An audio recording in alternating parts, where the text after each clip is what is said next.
اعوذ باللہ من الشیطان الرجیم بسم اللہ الرحمن الرحیم رب اشرح لی صدری ویسر لی امری واحلل عقدۃ من لسانی یفقہوا قولی۔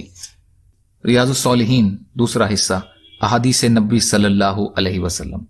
حضرت ابو ہریرہ رضی اللہ تعالیٰ عنہ سے روایت ہے کہ نبی اکرم صلی اللہ علیہ وسلم کے پاس ایک شرابی آدمی لایا گیا۔ آپ نے فرمایا اسے مارو۔ حضرت ابو ہریرہ رضی اللہ عنہ کا بیان ہے کہ ہم میں سے کوئی اس سے اپنے ہاتھ سے، کوئی اپنے جوتے سے اور کوئی اپنے کپڑے سے مارتا تھا۔ جب وہ مار کھا کر جانے لگا تو لوگوں میں سے کسی نے کہا اللہ تجھے رسوا کرے۔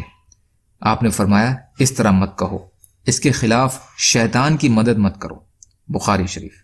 فائدہ: گنہگار کو بد دعا دینے سے شیطان کی مدد ہوتی ہے، کیونکہ شیطان کا مقصد بھی مسلمان کو ذلیل و خوار کرنا ہی ہے۔ تو جب ایک مسلمان دوسرے مسلمان پر لعنت کرتا یا اسے ذلت اور رسوائی کی بد دعا دیتا ہے، مانو وہ شیطان کے مشن ہی کو پورا کرتا ہے۔ اس لیے گناہگار کو بد دعا نہیں دینی چاہیے، اس کے لیے ہدایت کی دعا کی جائے۔ اس میں شرابی کو صرف مار پیٹ کرنے کا ذکر ہے۔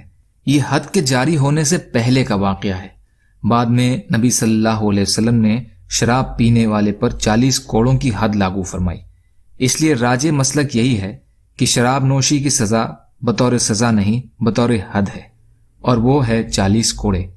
ابو بکر صدیق رضی اللہ تعالی عنہ نے اسی حد کو لاگو کیا۔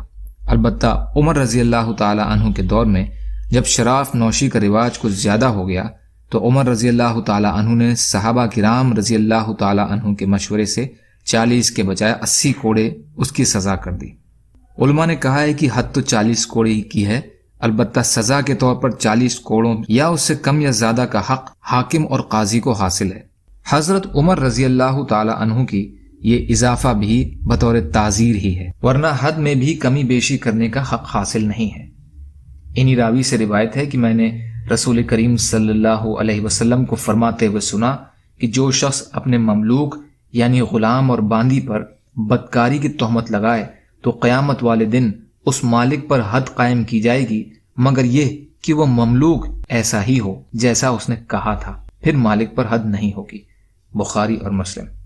فائدہ: مالک پر قیامت والے دن حد قذف، زنا کی تہمت لگانے کی سزا اس لیے قائم کی جائے گی کہ دنیا میں مالک اپنے ماتحتوں پر ہر طرح کا ظلم کر لیتے ہیں اور ان کی فریاد نہیں ہوتی۔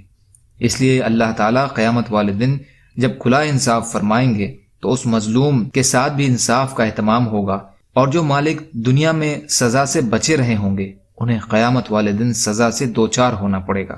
اس میں ان لوگوں کے لیے وعید ہے جو اپنے مالکانہ اختیارات کے گھمنڈ میں اپنے غلاموں اور نوکروں چاکروں پر ظلم کرتے ہیں۔ یا اللہ ہم سب کو کہنے سننے سے زیادہ عمل کی توفیق عطا فرما۔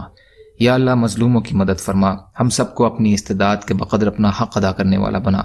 یا اللہ رحم کا، کرم کا، عافیت کا، درگزر کا معاملہ فرما، سچی توبہ کی توفیق عطا فرما۔